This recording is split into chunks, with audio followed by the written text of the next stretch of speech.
So if you've been enjoying what we've been doing so far, and you're ready for more Elaine Pagels, just warmly welcome her back up to the Mike. We need a mic. Oh, here it is. Oh, well, thank you so much. I love sharing this work, as you can tell. And I don't know, this handout is this the whole Gospel of Thomas? I think so. 114 sayings. I thought about that question about people without gender. And I think the point of the text is to speak about our connection and understanding of other people is deeper than those issues. That's what I understand this to be saying. So, are we going to talk about the book and stuff? That's what I think we should do now. I thought it'd be interesting to talk about. I just wrote a book I never thought I would write because it's very personal, and scholars don't do that usually. But I had to at a certain point, and I wanted to also write about.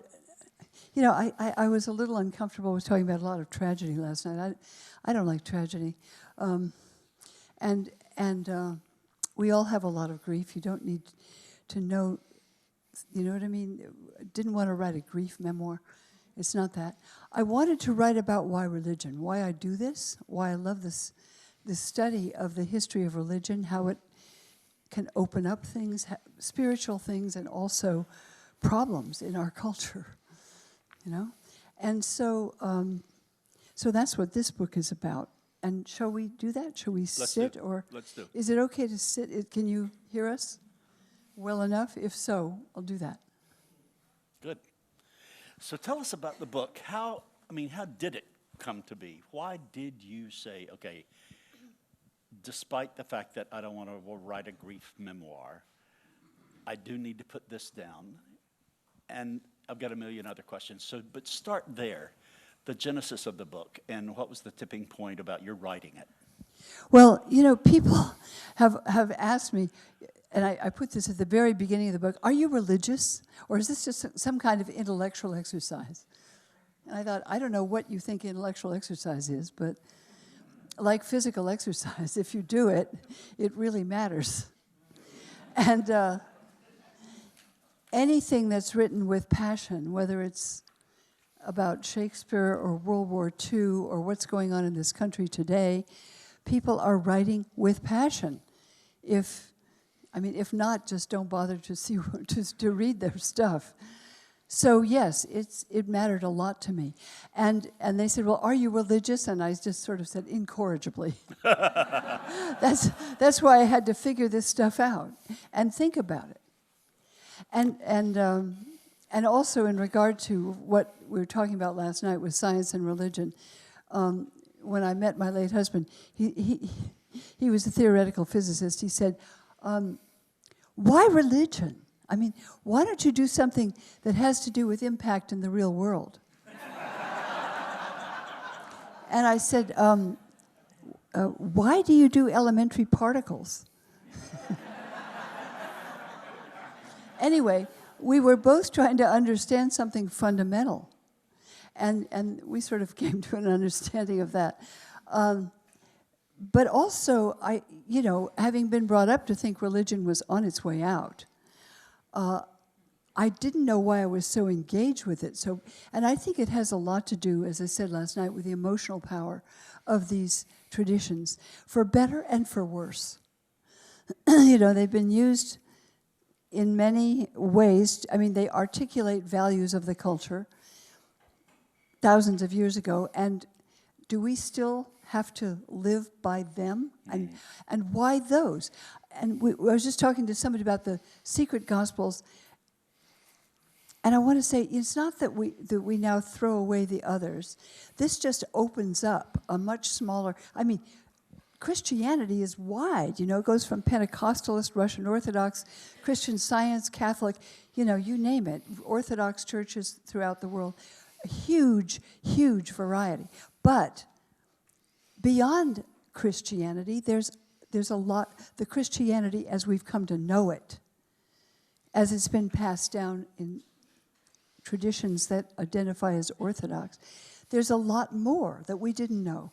And that really helps me understand the shape that it took and has taken.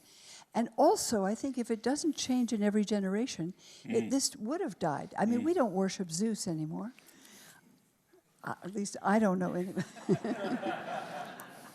So, you know, if these traditions don't speak to us and keep transforming, they will become obsolete. And so I'm interested in how that's been happening here. Great. So I'm going to throw out a metaphor here to structure my questions. Let's think of your book as a tapestry with some mighty, beautiful threads that go through it. And let me just ask you about 2 or 3 threads. Is that okay? Well, you know, the hardest part, Ed, was to take the voice in which I usually write as a historian, you know, and weave it into a personal voice, because I've always known that my work and my life are connected, and the issues that I'm talking about here are issues that I had to deal with that came up as important issues. So weaving those two together was hard, but also that's the way these issues emerge. Mm-hmm. And that's why I think they matter. Mm-hmm. So I wanted to do that, and I really had a hard time doing it. Also, I'm not used to writing about my own life in a public way. I mean, why bother? Who cares about that? But of course, it's only as it connects with other people's experience that it would matter. Exactly. So one thread I'd love for you to kind of trace is what happened to the young California teenager who was singing with great meaning and feeling "Just As I Am" at a Billy Graham crusade. What happened to that person? Can you kind of take us from her and tell us about the integrity of her and how she wound up in the White House getting receiving an award from Barack Obama? Can you trace that thread? That's a big surprise. I mean, I don't know. That wasn't part of the plan, although I loved it. But, you know, I said I went to that evangelical crusade. My family, as I said, was kind of, you know, nominally Protestant, okay? But religion wasn't important. And that experience of the Billy Graham crusade, it was a powerful emotional transformation. It opened up a sense of imagination, of a world of cosmological energies, Jesus and Satan, and this whole world that's explored in biblical sources and stories, and those also become templates for the way we live. I mean, I actually thought later about reading The Wizard of Oz, you know, or seeing the movie of The Wizard of Oz when Dorothy goes out with her little dog and suddenly leaves Kansas into a very strange and dangerous world with a wicked witch and the wizard and Glenda the Good and the whole story. And I thought that was a very powerful book when I was 8 and 9 and 10, and, you know, out on an adventure. And the Billy Graham crusade, I'm not comparing them exactly, but talking about how the imagination opens up our horizons. Mm-hmm. And so what Billy Graham's invitation, he said a couple things at that crusade that I didn't expect. He said, first he said, he said, what I'm going to say is going to distress those intellectuals and academics. And it did. He talked about this country in a way nobody I heard had done. He talked about, sinful nation. I wasn't expecting that. I was brought up, my grandparents were Dutch immigrants, and this is the best country in the world. I still think it's where I surely want to live and be an American. But not only that, it was the moral standard of all goodness in the world, right? And he talked about nuclear weapons and how science was being worshipped and this country was trying to get bigger nuclear weapons after Hiroshima and Nagasaki and killing 100,000 people in Japan. And I thought, whoa, yeah, I thought science was, the apex of human wisdom. That's what my father did. That's what all the smartest people did, right? Yeah, and they created those weapons, and they're building bigger ones. And that doesn't mean they're all bad. It just means, wait a minute. There's a qualification here. And then he talked about the Bible being used in America to support slavery and segregation for 250 years. And I thought, oh, yeah, well, this was California, and I was not very aware of that at that time. We were allowed to be ignorant in certain kinds of boring communities like Palo Alto, but I just wasn't looking. I wasn't looking. Hadn't been taught to look.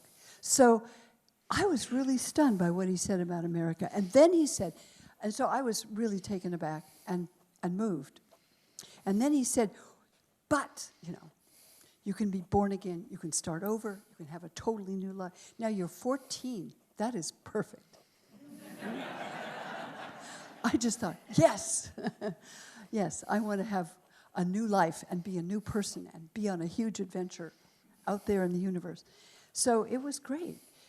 And the bondedness and the connectedness of that church and the values they spoke about were very powerful for me for about a year until they weren't.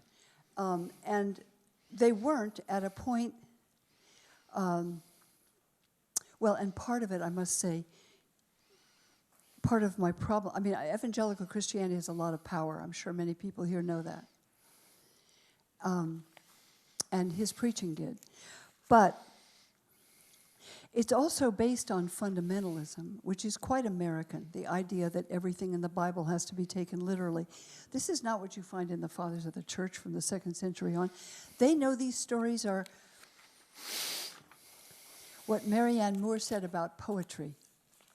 She said, poetry is imaginary gardens with real toads in them. So these are stories that are often imaginary, but there are realities in them with which we contend. So, the Bible was not habitually taken literally for 2,000 years, but it has been a great deal in this country, and that's one of the difficulties with a lot of evangelical Christians, not all. But what happened was that one of my high school friends was in an automobile accident and was killed when he was 16, and shocked all of us who knew him and loved him and the other people in that accident. And I went back to my evangelical church in shock, and they said, oh, it's terrible. Was he born again? And I said, no, he was Jewish. And they said, well, then he's in hell. Yeah. And I thought, wasn't Jesus Jewish? I was really shocked. And so I walked out of there and I never went back. Whatever drew me there, I didn't belong there now. I just couldn't go, couldn't be there. So I had to leave it. And that's when I tried everything else and went off to try to become a professional dancer and failed. So, but something had ignited there, yes. And I thought there's something powerful about that stuff. Yes. Which I was told there was no spiritual dimension in the world, in where I grew up. It didn't exist. It was all illusion. And I was missing it. I heard it in the music and the poetry and the dance, but I didn't. But I was living in what seemed like a flat earth.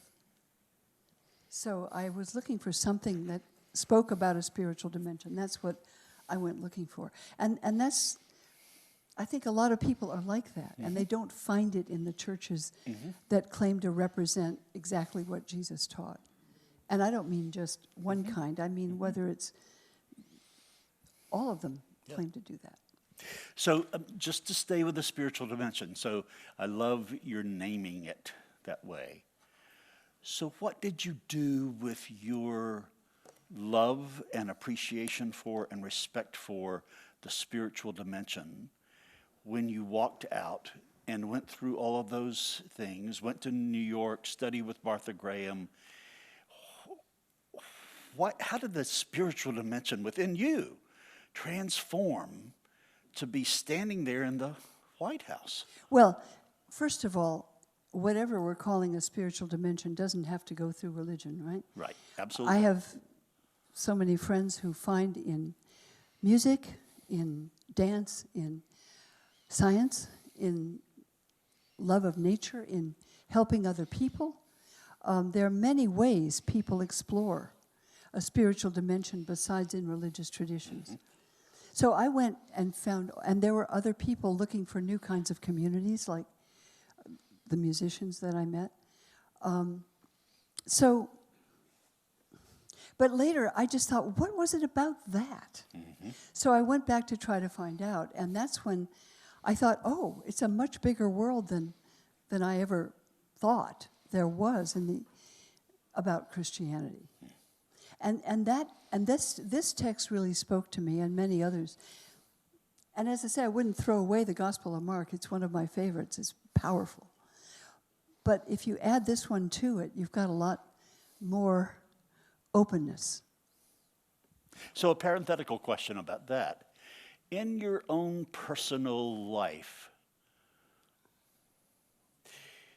have you simply added the Gospel of Thomas, the Gospel of Mary, Thunder, on, to your canon in your heart and in your mind? How does that work? I know you've told me so many times, Ed, I prefer poetry to theology. So I'm asking you a theological question. But everybody in this room, I think every person is putting together their structure of meaning. And you've done that. Yeah, I think that's really crucial. And probably we need to, and it may not even be something we can articulate. It doesn't have to be articulated to be lived. But yeah, I mean, I found this work a kind of yoga, a kind of spiritual practice. I was looking for something, and that, as I say, I work on the texts because they work on me. These texts, and others. Yeah. But it isn't just these. It could also be certain kinds of music and poetry and so much else. I mean, I don't think of religious traditions separated from the rest of the world. In fact, I find it very much in literature and poetry and music and ritual. Yeah. And yoga? And yoga, well, sure. And friends. Yeah. So I'd love to ask you about another thread that's in your book. It has to do with being a woman. And being a woman in academia when you started. Can you tell a little bit about that journey? Well, yeah, sure. I mean, well, I went as an undergraduate, I was at Stanford, which is coeducational, and so when I wanted to go to graduate school and not be brainwashed by going to a religious school, the one that wasn't religious school then was the Harvard doctoral program, not in the divinity school, because I don't do theology schools really that much, not that well, not that gracefully. Right. But there was this program, and that's when I discovered this. So I applied to the graduate program, and I got a letter from the dean, which I never forgot. I memorized it. It's something like, well, dear Miss So-and-so, ordinarily we would admit a student with your qualifications. However, we only can admit 7 students to our doctoral program, and we cannot give one of those places to a woman because they always quit. In our experience, they leave before they get the doctorate. So we can't do it, I'm sorry. But if you're still serious, next year, we will offer you admission. I thought, serious, right? This is just a whim, of course. I mean, it was crazy. So it was frustrating. And I spent another couple of years reading Greek because I figured I'd need more Greek. You never have enough Greek unless you speak a native language like Greek. So then I went there, and it was hard. I mean, that place was set up for men and by men and for men, and women weren't supposed to talk, and it's very competitive and cutthroat. At least it was then in graduate school. There, not everywhere, not Princeton, actually. we have a different ethos, but anyway, that was Harvard, and it was tough in a lot of ways. But the people who were changing the field were there, and they had access to these texts. So I learned what I could do, and I learned what I wanted to find out.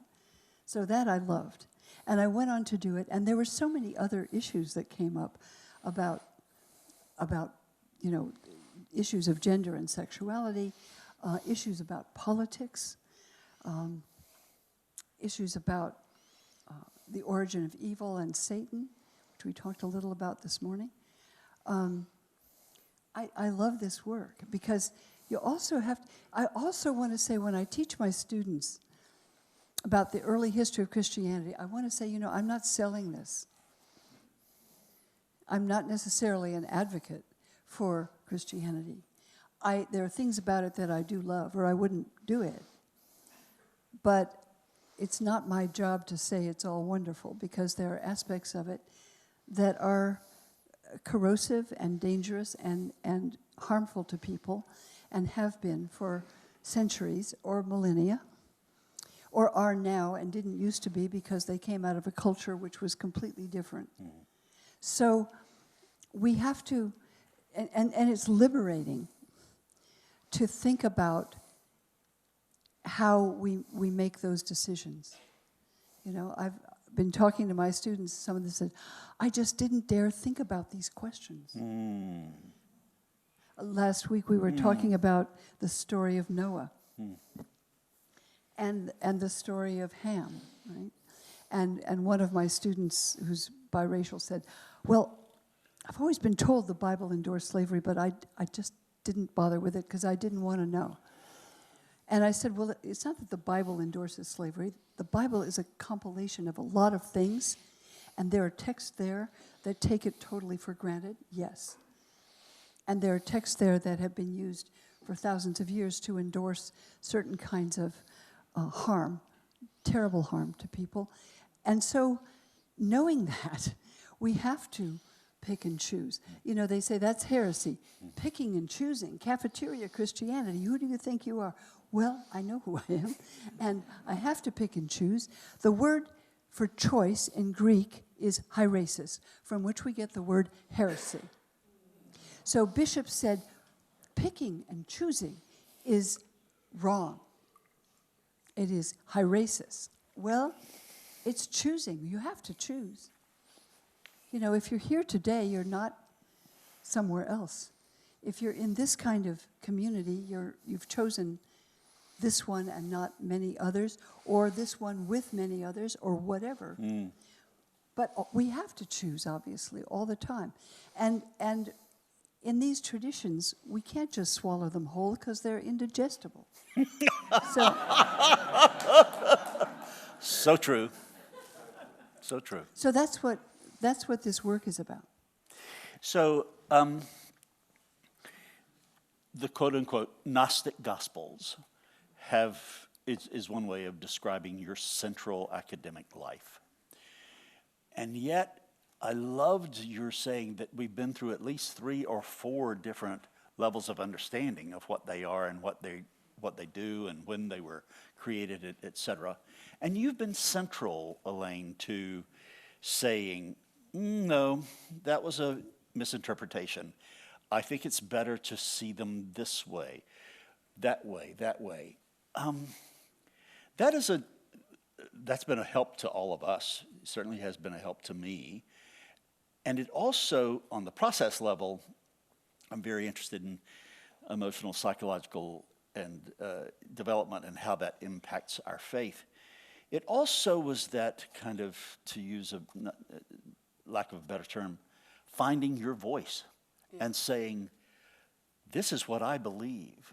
And that is one part of the gathering last night and today, is for you to talk about how you got to the place of saying, this I now know. Not to mean that you won't change your mind tomorrow, but how did you get to that?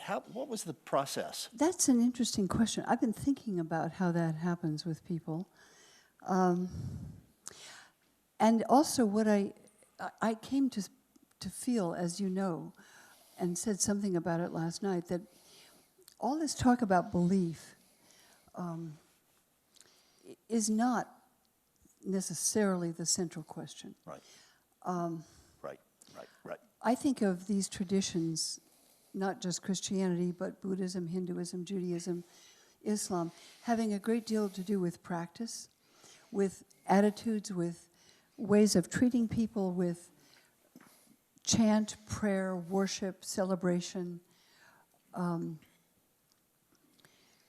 got less interested in what I believe. And I can't help saying I think belief is overrated. And I thought about that when I wrote the book Beyond Belief, which is 25 years after the Gnostic Gospels. I think I know these texts a lot better now. But it was after my husband and I had lost, our son had died at 6.5 of a very rare disease, which nobody knows why. And I thought, I didn't believe anything at that point. People say, oh, your faith must have been very, well, no. I've never felt further away from faith when in a situation of extreme mourning. And I don't know if other people have that. Some people find their faith strengthened. I just didn't know what they meant by faith at that point. I was struck by, there's a story I read in a book about Orthodox Christianity by Saint Mary of Paris, who's a saint in the Orthodox Church. Mary of Paris was a very devout, creative Russian woman who lived in Paris in World War II. And she started collecting clothes for people who didn't have them. She started finding ways of helping people who were desperate during the war. She was writing poetry. She was head of a group of Russian Orthodox people in Paris. And at a certain point, her 6-year-old daughter died. I don't know what happened. She didn't say. And she said, meaning has lost all meaning. Wow. And I totally got it. Wow. Yet after that, the story went on to tell how when Jews were rounded up in the middle of Paris in a square to be deported with German soldiers all around them, preventing them from escaping, she went into the square and she persuaded some parents to let her hide their children in the garbage bins. Wow. And they did that. And the children were not deported to Auschwitz. And she found families for them. She did that for other people's children. She knew she couldn't do it for her own. And later, actually, she and her son were both convicted of crimes against the Nazi regime and were taken to Auschwitz themselves. And finally, she actually volunteered to go into the cremation, whatever it was, taking somebody else's place. I don't know how she did that. But I'm just saying, that was a very powerful story. And there was a sense of, when you're dealing with the importance of a human life, and when you're grieving the loss of someone you love, as she was, what people do, as Viktor Frankl wrote in that brilliant book of his, Man's Search for Meaning, he said, you don't just find it. It's not just lying there in the gutter. He said, sometimes you have to create meaning. And she created meaning by saving other people's lives at the expense of her own. I don't know if I could do it, but I'm just saying that people like started Mothers Against Drunk Driving, or parents whose children have died of gun violence in this country, or those high school students who talked about it so incredibly after Parkland, saying, all the adults get out of here, we're going to talk. It's just an amazing thing they did. I mean, it was horrible what they lived through, but they didn't want it to happen to other people. And so people who stand up for each other and for all of us, I mean, that's finding meaning, and I think that's very important. And yeah, I wanted to write about all of that, and also about the way that this work comes out of a life, because they're very much connected. I'm going to put the question again to you with a different metaphor. One of the things that, because of the limitation of our time together, you were not able to get into this morning. You did get into it, and there's more to be said, and that is the power of the inner light, and how these hidden gospels simply talk about how powerful that reality is in humanity. Can you speak about a moment or two where you had an epiphany that you really did have this inner radiance and you needed to bespeak it in your unique way during your academic life? I'm not talking about your personal grief now. I'm talking about in that academic journey you've been on. I mean, your books have a unique voice. I mean, you are a partner with Karen King and so many other wonderful people, and yet, pardon the metaphor, Elaine Pagels has a brand. And it's because there was somewhere along the road, I'm assuming, I'm not your therapist, but I would be, because I practice without the benefit of a license. When did it happen? When did you say, I need to say this? This has my name on it. Well, I don't know. The whole work has been that. It just keeps changing, and what's said. So I was never thinking I would write a book about these stories, but they're just part of the story, Yeah. Yeah. And I also realized that your privacy is totally protected in a way, because even though something happens to one person, it only connects with anybody else as it resonates in terms of their own experience. So I don't know. I love this work, and I don't know how to answer that question. Okay. As for that wonderful meeting with the real president,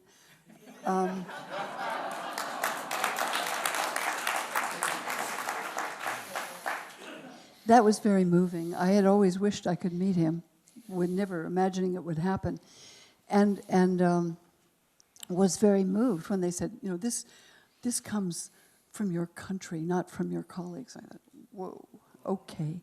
And so walking into that room with this president who was so gracious, witty, generous, totally in command of the situation, I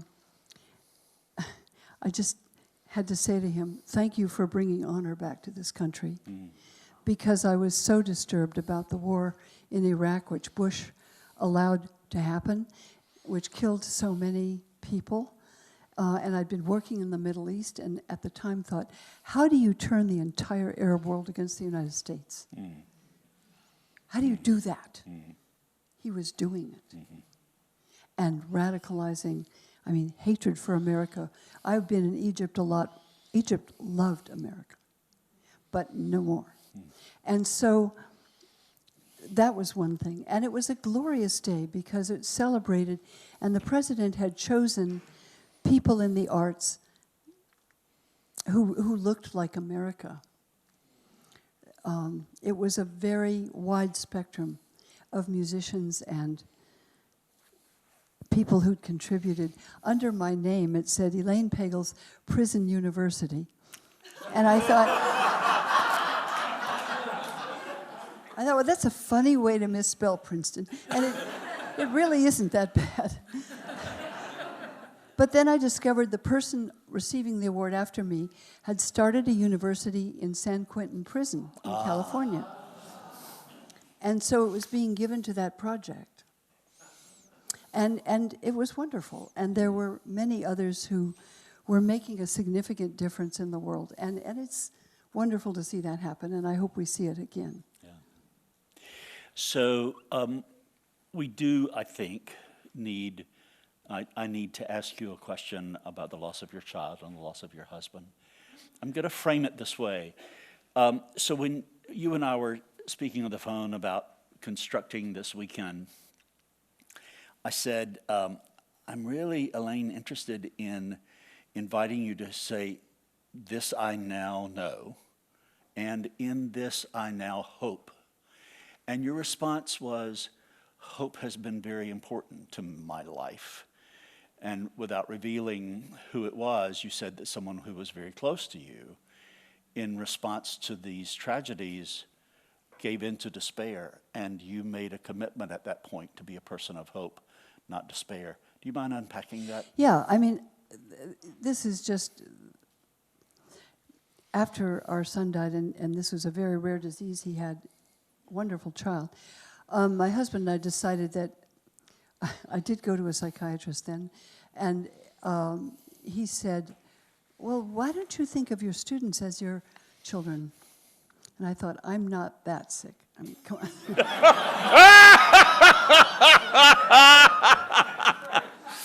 No, I said, that's not going to work. Not good for them, not good for me. So we didn't have more children then, so we adopted 2 children, because I thought, that's about creating meaning.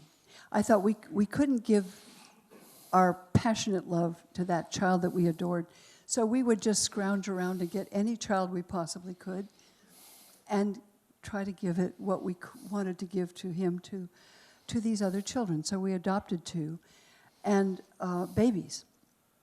And a year after that, as you know, my husband was killed in an accident hiking up in the mountains, where he had hiked for the 22 years we were married. And it was just absolutely devastating. And I thought if anything could destroy me, it would be that. You know, just driving too fast up those mountain roads, I thought, did I really care if I just went over the cliff? I realized it was a dangerous time. And I did see another member of the family just sink into despair because there was no sense of a spiritual dimension in her life. And I thought, I know I could sink like that, like a stone right then. But I had these 2 little kids, one was 3 months old and one was a year and a half. And, you've got to take them to the dentist, and you've got to make sure their shoes are on, and you know what I mean? All that stuff. So anyway, I couldn't do that. I felt it was no honor to my late husband to allow that to happen. So I went on, and thinking I couldn't, but somehow what I wanted to write about was not about grief, because you know about grief. Everybody knows about grief. Everybody can tell plenty of stories about that. That all happened more than 25 years ago. Never occurred to me I would write about any of it. But what I wanted to say at this point, after that lovely day with the honor there, and then the one at my university, and there were my adopted children, and they were alive and well, and hey, they're going on with their lives. And I thought, this is what I wanted to share. And you know this, I'm sure, but it helps to be reminded sometimes that we can get through things we think we can't get through. And I sure didn't think I could get through that, any of that, at that point. But people do. I mean, sometimes, some don't. But there's a possibility of getting through things we think we can't get through. And that strikes me as amazing. I'm so surprised and happy to have a life that I love now. You know, that surprises me. That surprises me, and I think it's amazing. So that's what I wanted to share, Ed. I love it. I have the same feeling. One of the things we haven't covered, we're in good shape. You and I have referenced this in one-on-one conversations, and even we were whispering about it in terms of we looked at gender, and you said, and there are a lot of other issues that would be important to address if we had the time. And there are going to be 2 or 3 threads I bring together, I promise you, in this question. One, I just want to introduce you a little bit to the heart of this place. When I came, I was trained and ordained here 35 years ago, but when I came back, this is the church of my soul. And when I came back as interim rector 13 months ago, I was amazed to learn that the church had already determined that the one book, one church book for Lent then was going to be your friend James Cone's The Cross and the Lynching Tree. And all of us learned so much in that about how silent and thereby complicit white Christianity was, with a lot of our heroes being silent during lynching times in America. Not his heroes. No. I'm sorry. I was confessing. No, yeah, I know. You know what I'm I talking get it. about. Yeah, I know they're not Jim. They were not his. They're not his heroes. What you didn't get, what you were not able to get to in your PowerPoint presentation was a deep theological critique of one understanding of the cross. Oh. And he does that in an amazing way. So I would, we all became fans of James Cone last Lent. This Lent we're studying Howard Thurman during Lent. But you were a colleague of his, just to give us a taste of what he was like to be a colleague, and then anything you want to say about his statement in those 3 or 4 pages that just absolutely critiqued one understanding of the cross and said there's this other love-based understanding of the cross and justice-based. Well, you can't be around a man like that and not learn a lot. We'd been friends from the time we met I was about 27 when we met, and he was in his 30s at Union, and we knew each other's families and were friends for decades and decades, and then much closer later. And he told me, after about 40 years after we met, that he would never discuss race with me because I didn't know anything about it.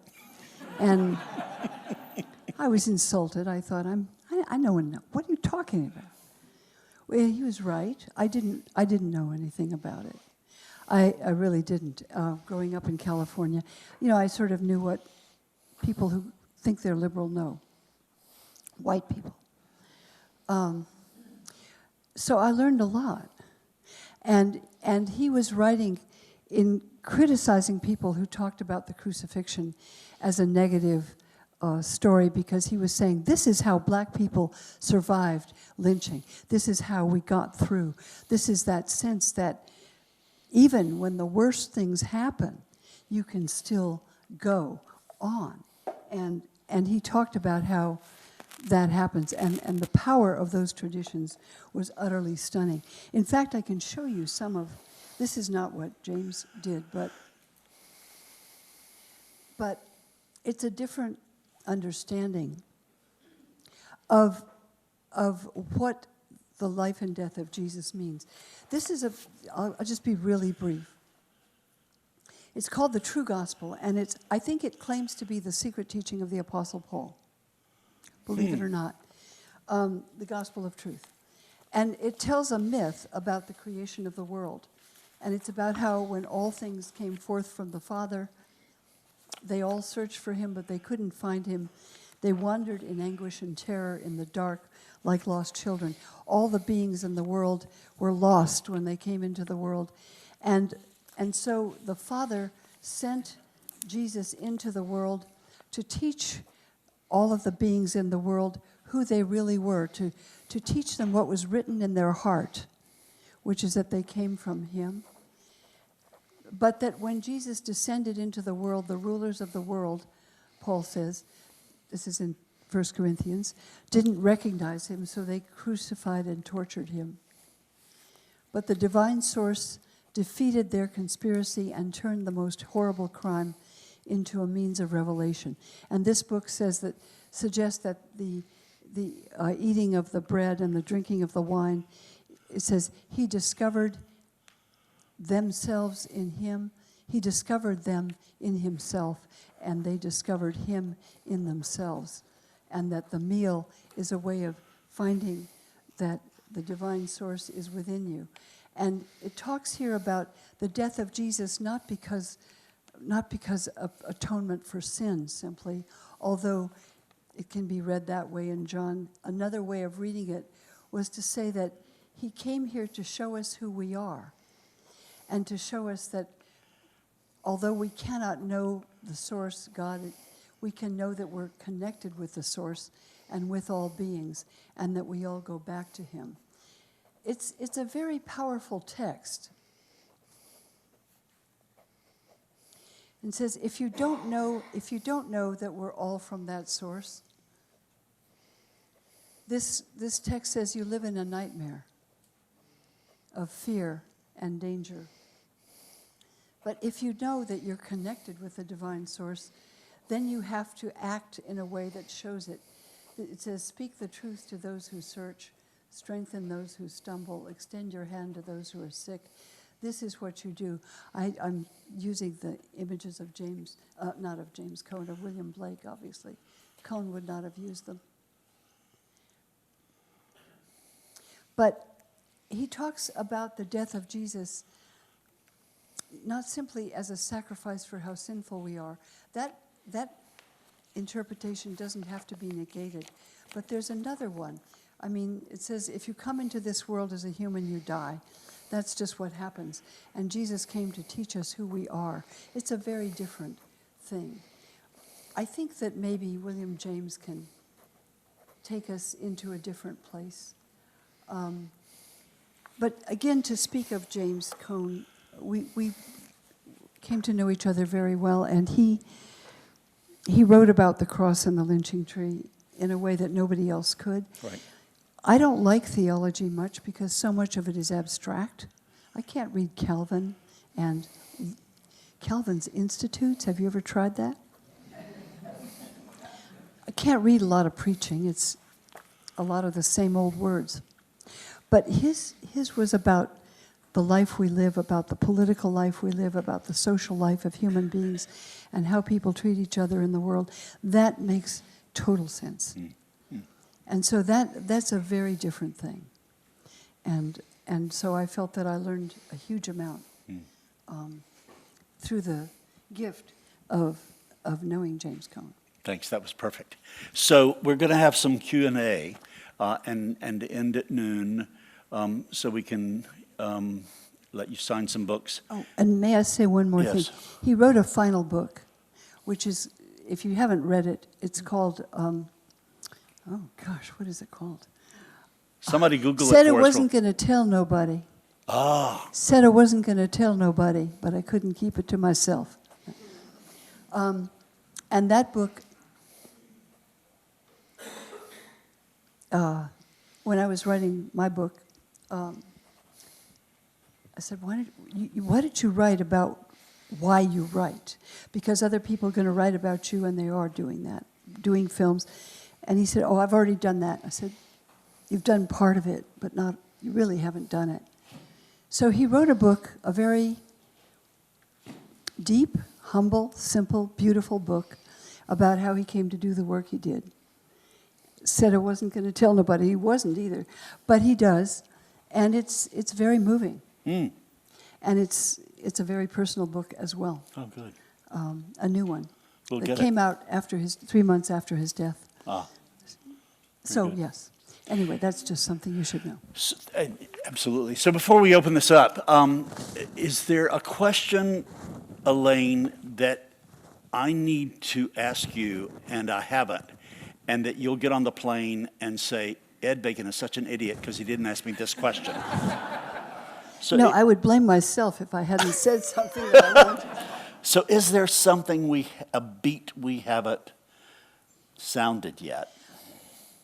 Probably tons of them, but I'm curious about what comes up in other people's minds because that will raise some of those issues, I think. Very good.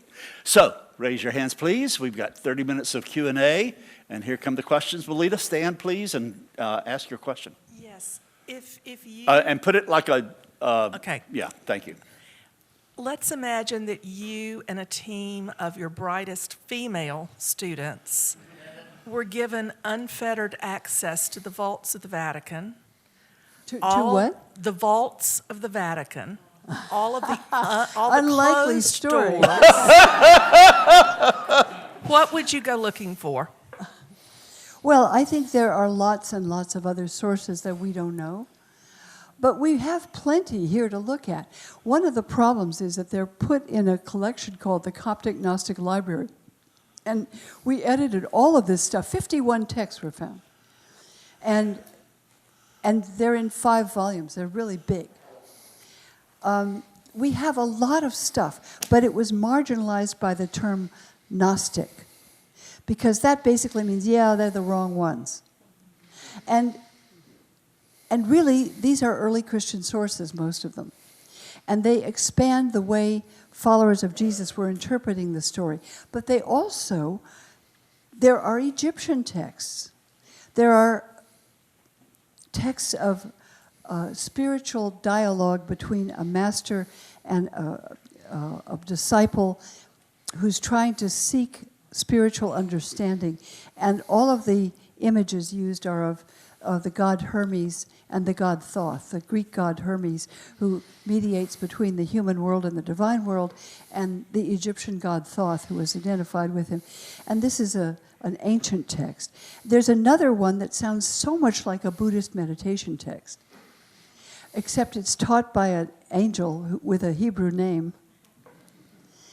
And she says you have to sit in meditation for 100 years, and then you learn something, and then you do it again.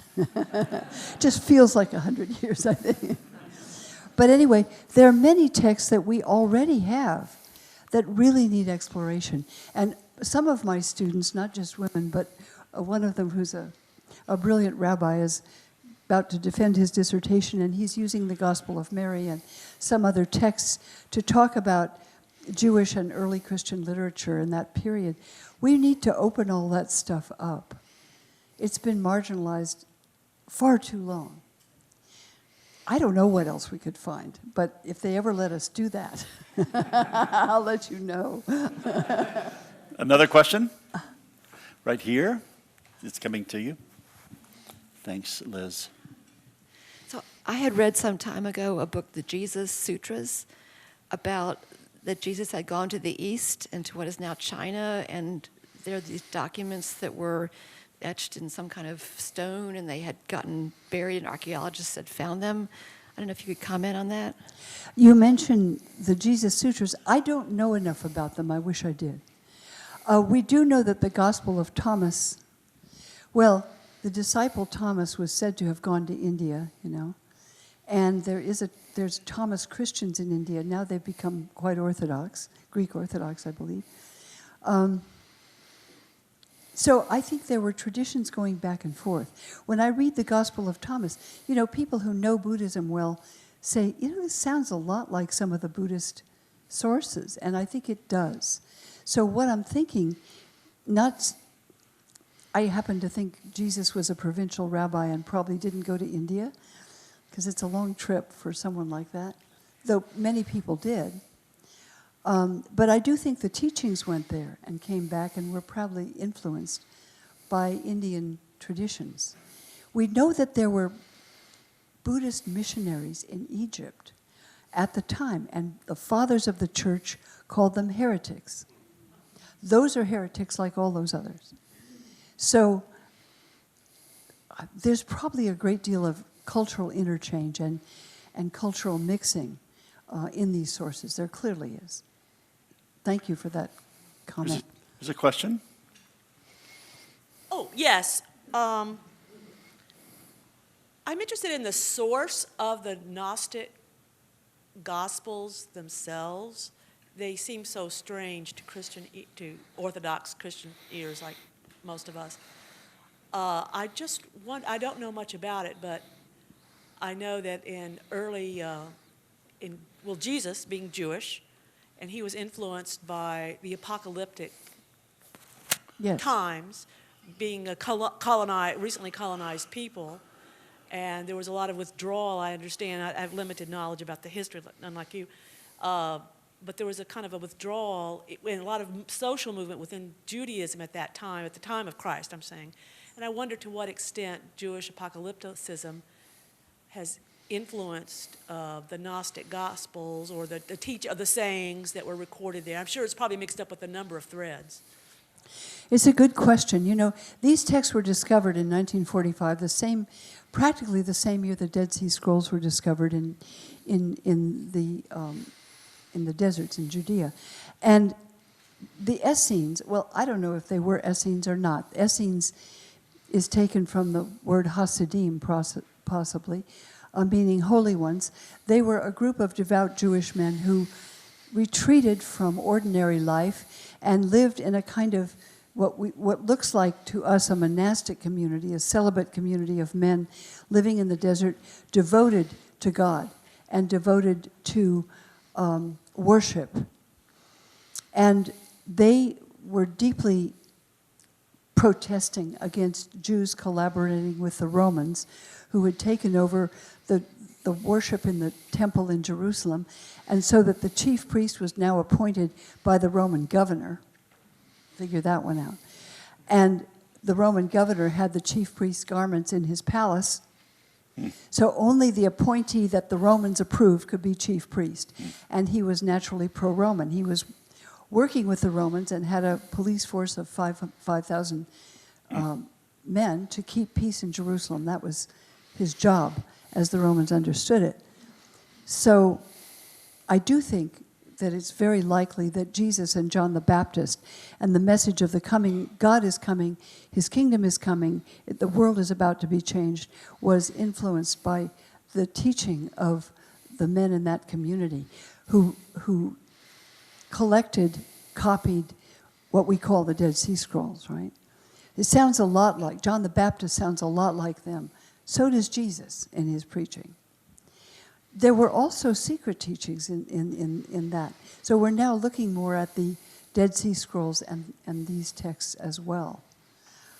There was something else in your question that was really interesting, and I'm trying to think what it was.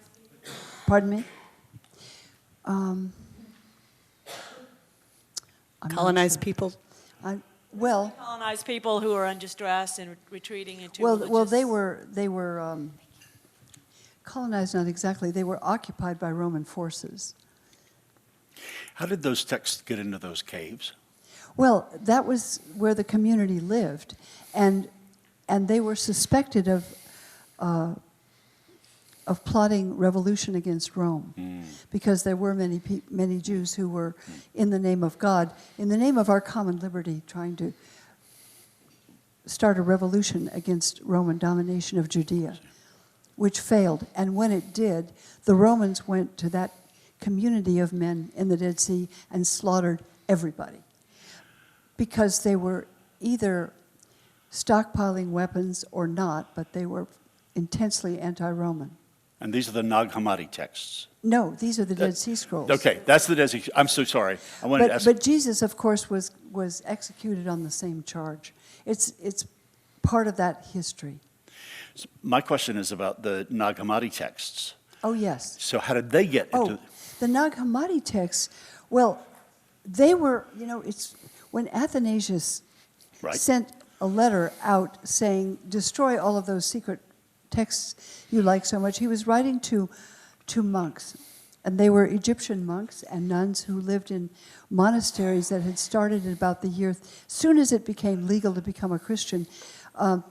A former soldier in the Roman army, Pachomius, started a monastic settlement in Egypt. And then expanded to 10 or 12 monasteries throughout Upper Egypt. And there were other monasteries that were founded by others and other networks of Christians. And Athanasius was trying to unify all these diverse networks and spiritual leaders and teachers into a single Catholic church under his own authority. He became the richest man in Egypt because he now controlled the grain supply at a certain point and was the emperor's man in Egypt. He wanted complete control. So he sent a letter to the monastery saying, get rid of those secret gospels. I suspect mainly, this is my guess, why? Because they suggest you can find a way to God apart from the Catholic Church, of which he was the bishop. They suggest you can get there on your own. And that's not a message that they wanted communicated, right? And these monks were studying these texts and reading them as devotional texts in the monasteries. And also, of course, Orthodox Christian communities, Greek, Russian, Ethiopic, have always had preserved mystical traditions, especially for the monks and the clergy and the bishops. So that's what was going on in Egypt, and those were the people who preserved and loved these texts the most. Perfect. Other questions? There's one in the back. There's one here. Michelle. Go ahead and give Wade his, Liz, okay? Yeah. So first of all, I adore you, absolutely adore you, and I am so It's happy mutual, that Michelle. you were Thank you. here. And this book means the world to me. A couple questions that I have. While raising your two children, what type of religion, how did you raise them? And how did you teach spirituality? I thought it was very interesting last night with Mel Connor, talking about how the majority of people nowadays are leaving churches, but yet they're more spiritual than they've ever been.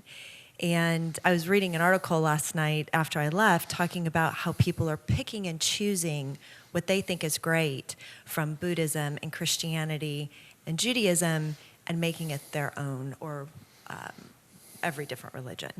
So my two-part question for you is, did you teach multiple religions to your children and allow them to choose? Did you teach one religion to your children? And what do they practice today? That's a great question. I know you have children you're raising, and many of us do or have. When I went to Princeton and from New York after I was widowed, I had to go where I had a job. And so I thought, and I needed a spiritual community. I don't think you can just do it in the air. Most of us can't. I mean, you can. But it's very supportive to have a community, right? So I thought, well, it would have to be either the Quakers, because the way they understand what they're doing, what George Fox taught about the inner light, struck me as something I resonate with a great deal. Either the Quakers or the Episcopalians, because I had found this church in New York, which was a kind of spiritual home when I needed one very much. So I went to the Quaker Meetinghouse. It was built in 1725 in Princeton. It's just a mile walk in the woods. And I love the Quaker tradition. But these Quakers talked a lot. I mean, the Holy Spirit was really active, and especially among people who had nowhere else to talk in public. And there was no music. And for me, I don't know, music is the most direct access, more than other words. So I went to the Episcopal Church there and sat down and started listening to an amazing choir singing. And that was it. Then I could start, actually there, it was the only place I could really cry, because I just didn't want to cry otherwise. I thought it would never stop. So, but there I could just sit and cry for an hour, because I couldn't not with that amazing music. So my children grew up in that church. My daughter was in the choir, and she said, yes, the music helps my heart. And my son was baffled by it and thought people were eating bodies. And he's not a great fan of it. But they both have a sense of what a spiritual dimension means. So I didn't teach them about other religions, but when they were in middle school, I was just saying what they should do in middle school. When people are, say, 12 or 10, talk about Buddhist tradition, Muslim tradition, Jewish tradition. They should know about these are cultural languages, you know?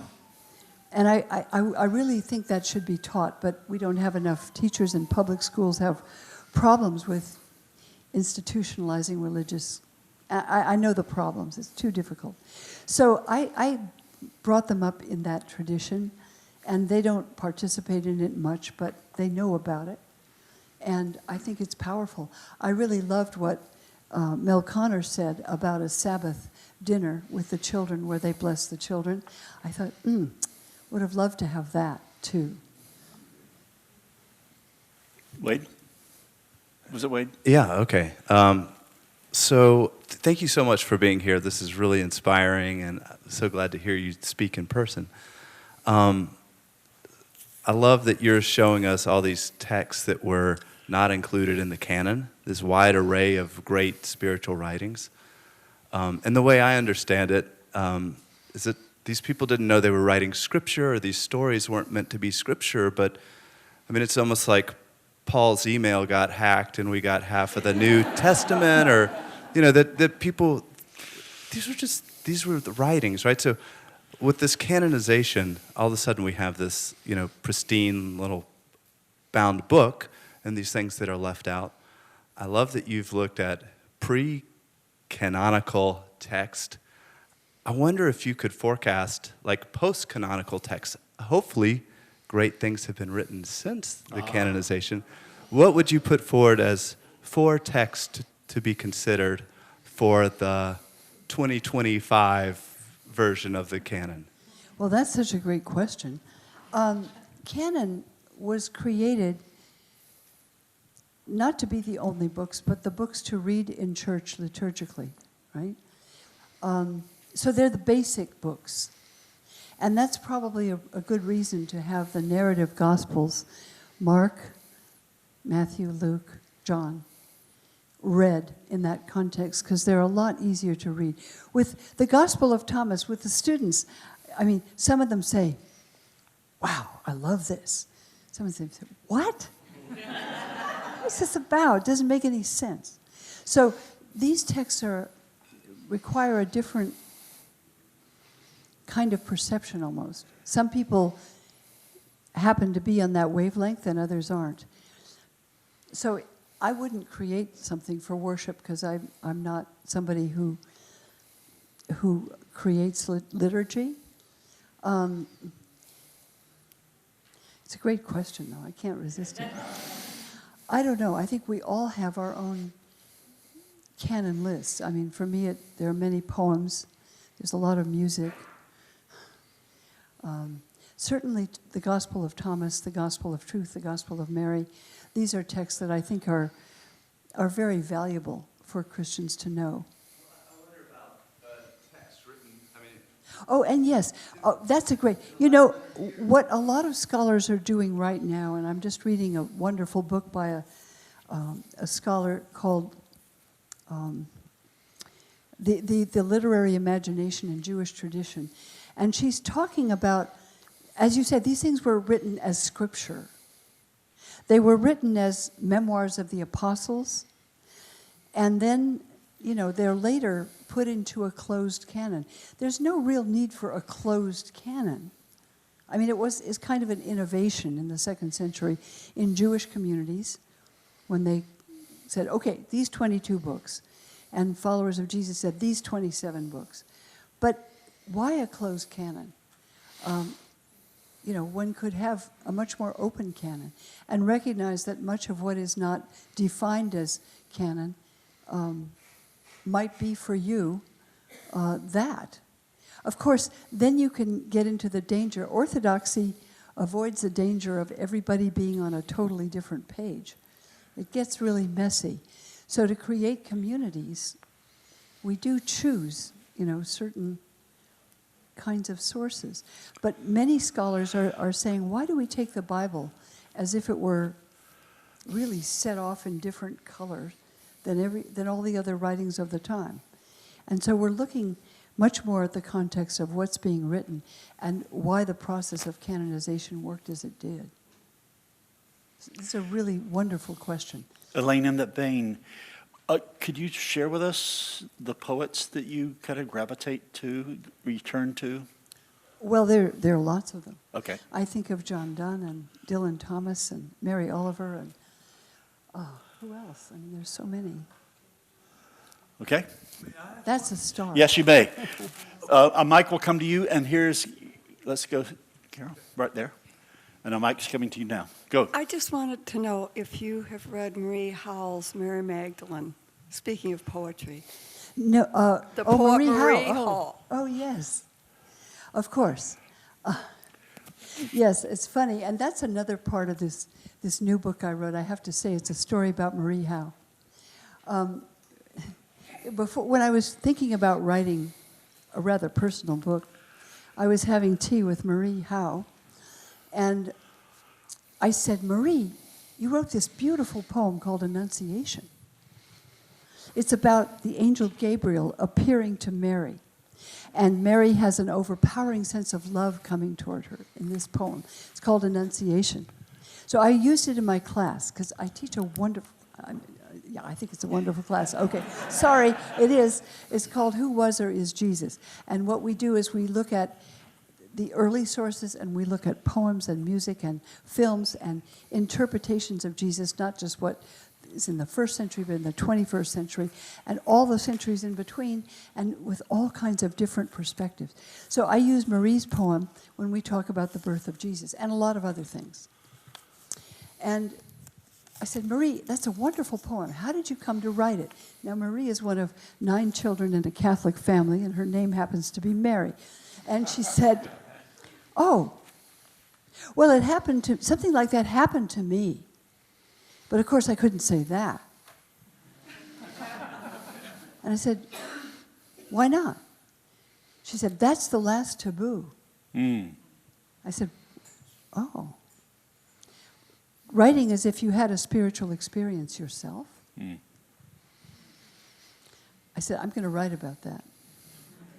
Because I would bet there are a lot of people in this room, I'd sure like to hear about it, who have had experiences, I'll call them experiences I can't explain. And I had some of those. And many people have, right? Of something that seems to come from another dimension. Like Marie's sense of having, for a moment, a sense of overpowering divine love coming toward her. She had that. And she couldn't write about it as if she had. And I thought, well, I'm going to write about experiences I can't explain. And I don't know if they're coming from, some source there. It certainly feels that way sometimes. There are spiritual experiences or mysterious experiences that seem more real than this reality. Sometimes, right? But I don't know what to make of them exactly. They are very mysterious. So I'm not trying to say they are or aren't this or that. I was taught to be a rationalist. There's just wish fulfillment. That's just fantasy. If you think you have a visit from somebody who died, you're just wishing you did, and that they would say that. Who knows? Who knows what happens? So I decided to put some of those in the book without trying to explain them, because I think we have them. And it's that kind of experience that that does seem to be a hint of some other kind of reality. And probably there are many kinds of which we're quite ignorant. Thank you for that question about Marie Howe. Bill Wilson and I were talking at the break about how important it is sometimes to restate the obvious. Earlier on, you were talking about cultural languages such as Christianity and Judaism and Buddha and so forth. But cultural language is not the same as a faith system or a faith. Now, that's pretty obvious, but somehow I tend to lose sight of that pretty much in my life. What do you mean? Well, believing something and knowing something are quite different, I think. And having a faith is more like knowing than believing. And the believing is like the cultural things that we can see, identify, talk about, practice, and so forth. Yes, it's the language is tricky here, you know? Yeah, very much. This yeah. word faith, it's translated belief or faith. I mean, pistis, I'm thinking of Greek, pistis. You can translate it either way. To me, belief often sounds like, do you believe in God? How do you is it like a conceptual thing? Do you know what I mean? And that interests me a lot less than what you're talking about, I think, which is a deeper kind of awareness. To know from the heart. Yeah. It's like when people asked C.G. Jung whether he believed in God, and he said, "No, I don't believe, I know." Now, I wouldn't presume to say that kind of thing in that way, but you're talking about knowledge of the heart, and I think that is quite different. Yeah, this derives from a question that I had during the earlier thing. It's like we're struggling with this here today, learning more about our own faith in God and our belief and coming to grips with who we are as a people of the light. And my question was, do those people of other cultural languages have the same struggles as we do? That's a good question. I mean, obviously, I don't know what those... But when I was working on this course with my colleague, Jesus and Buddha, I didn't know much about Buddhism. I mean, my ignorance was huge. And all I knew was compassion and meditation, right? Well, I realized when he was teaching enormous cultural differences, views about time and afterlife and reincarnation and hell realms and heaven realms and demons and all kinds of cosmological and cultural beliefs that to me were very foreign. But when it came to really the heart of it, which is how do you treat other people, the Sermon on the Mount, which says, Luke says very bluntly that Jesus said, what you give is what you'll get. That is, that your actions in regard to another person will come back and have a consequence in your life for good or for harm, depending on your own actions. And that view of karma and the Sermon on the Mount, which is in the context of divine judgment, very different from a Buddhist view, somehow that moral core almost of the traditions seemed to really resonate. That's what I thought was very interesting. And that's not mental knowledge at all. That's much more fundamental. Thank you. No, it isn't. But it's articulated in very different... I mean, Jesus speaks about the day of judgment, the end of the world. And Buddha is speaking about the way action works. Let's see if there's a last question right here. Thank you. Coming to you. Here it comes. Fear not. You just talk a lot about music and how it inspires you spiritually. So what kind of music inspires you? Well, there's not one kind. I mean, when I spoke about walking into that church, it's this really ancient spiritual music. It was Palestrina, it was chant. If you saw the film Amazing Grace, that's another kind of powerful music. But there's music that isn't overtly religious that also has that in it, lots of it. music that many people sing. So I don't have a single answer for that at all. But thank you for the question. Thank you. So I have an idea about closing. I love to close with gratitude. So I'd like to invite some silent breathing. And the request or the invitation is for you to find the deepest thing that's happened last night and this morning for which you're grateful. And then at a certain point, I'll simply ask us to yell it out, popcorn way, one word or two or three words. Nobody will get the microphone. Nobody will tell us about their walk with the Lord or anything like that. I know. So first, some deep breaths, please.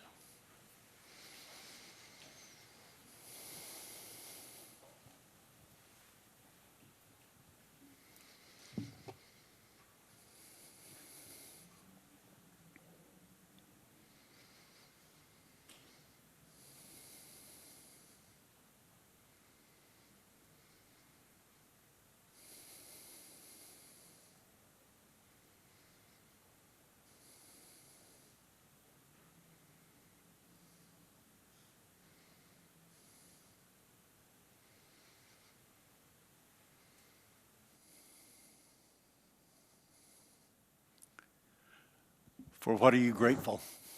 Learning. Validation.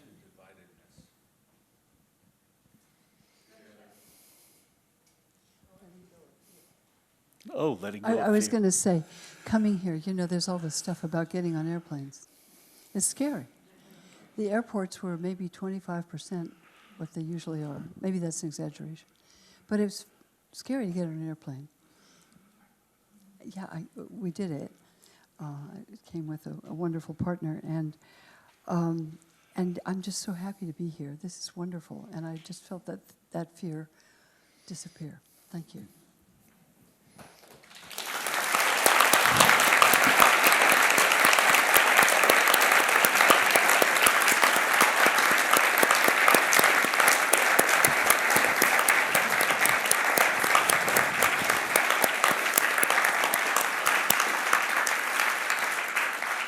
Well, you're deeply grateful for your life, for your work, and for your sharing. Thank you. We're adjourned.